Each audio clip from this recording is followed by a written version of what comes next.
साथियों, कल बरेली में जिस तरह का घटनाक्रम हुआ, इसके अलावा उत्तर प्रदेश के अन्य जनपदों में भी जिस तरह का घटनाक्रम हुआ है, आप देखिए कितना आश्चर्यचकित करने वाली बात लगती है कि विपक्ष के किसी भी नेता के द्वारा ये नहीं कहा गया कि मेरी मुस्लिम भाइयों से अपील है कि ये देश तुम्हारा है। इस देश में छोटे छोटे मुद्दों पर इस तरह से दंगे करना, फसाद करना, इस तरह से उपद्रव करना किसी भी तरह से ठीक नहीं है। यदि ये लोग इस देश से प्रेम करने वाले लोग होते, ये जो विपक्ष में बैठे हुए लोग हैं, तो इनको कहना चाहिए था, समझाना चाहिए था मुस्लिम भाइयों को कि भाई ये शहर आपका है, ये देश आपका है, ये मिट्टी आपकी है और आपको इतने छोटे से मुद्दे पर इस तरह का घटनाक्रम नहीं करना चाहिए। मोहम्मद से प्रेम करने वाले लोग अपने दिलों में मोहम्मद को बसा के रखे हुए हैं। केवल एक बैनर लगा देने से प्रेम बढ़ता नहीं है। वो बैनर फाड़ करके कोई ज़मीन पर फेंके, उससे मोहम्मद का नाम मुझे लगता है अपमानित होता है। लेकिन मोहम्मद आपके दिलों में हैं तो उस पवित्र जगह पर हैं जहाँ उनको कोई ज़मीन पर नहीं गिरा सकता है। इस तरह की एक छोटी सी बात ये लोग, विपक्ष के लोग, कह सकते थे। ये उन मुस्लिम माँओं को, उन मुस्लिम पिताओं को समझा सकते थे कि देखिए ये इस तरह की कट्टर मानसिकता वाले और योगी सरकार से या मोदी जी से व्यक्तिगत वैमनस्य रखने वाले जो कठमुल्ले हैं, जो कट्टर मानसिकता वाले इस तरह के मौलाना हैं जो आपके बच्चों को दंगों की आग में झुलसाना चाहते हैं। कुछ इस तरह के जाहिल, उपद्रवी और इस तरह की कट्टर मानसिकता के कुछ मुल्ले आके तकरीर देते हैं मौलाना, और नुकसान एक आम गरीब मुस्लिम का होता है।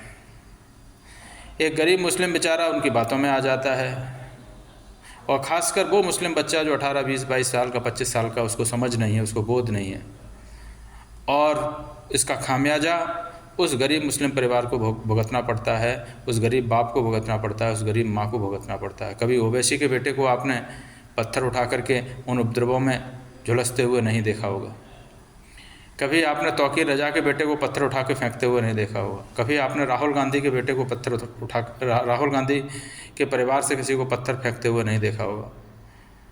तो ये बातें ये समझा सकते थे, लेकिन इन्होंने क्यों? क्योंकि इनकी व्यक्तिगत जो इनके मनों में मन में जो घृणा है विपक्ष के लोगों के मन में, खासकर योगी जी, मोदी जी के प्रति, और वो घृणा इतनी ज़्यादा है कि वो अब देश के प्रति घृणा में बदल रही है। ये भी नहीं सोच रहे हैं कि भाई नुकसान किसका हो रहा है।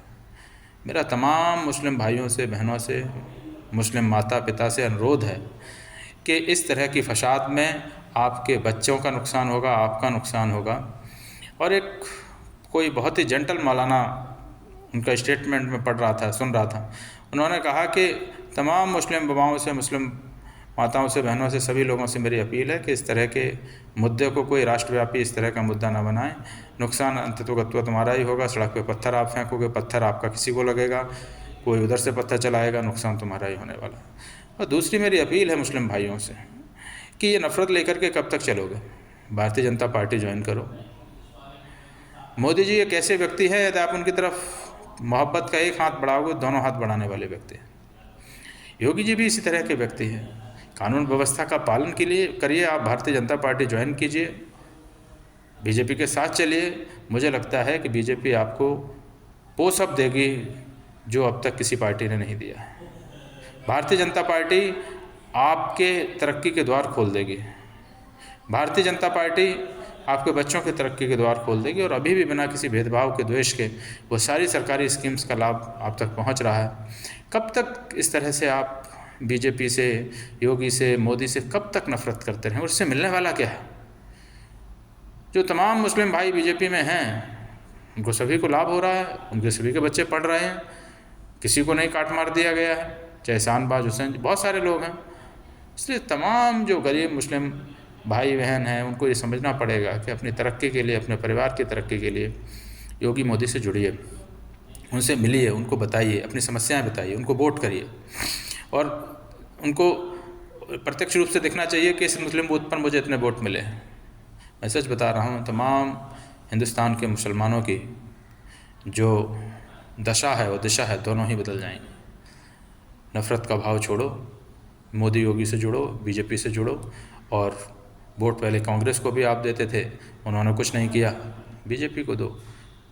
जब आप उनके साथ बैठोगे, नफ़रत की दीवारें कम होंगी, नफ़रत टूटेगी और तरक्की के रास्ते खुल जाएंगे। जय हिंद।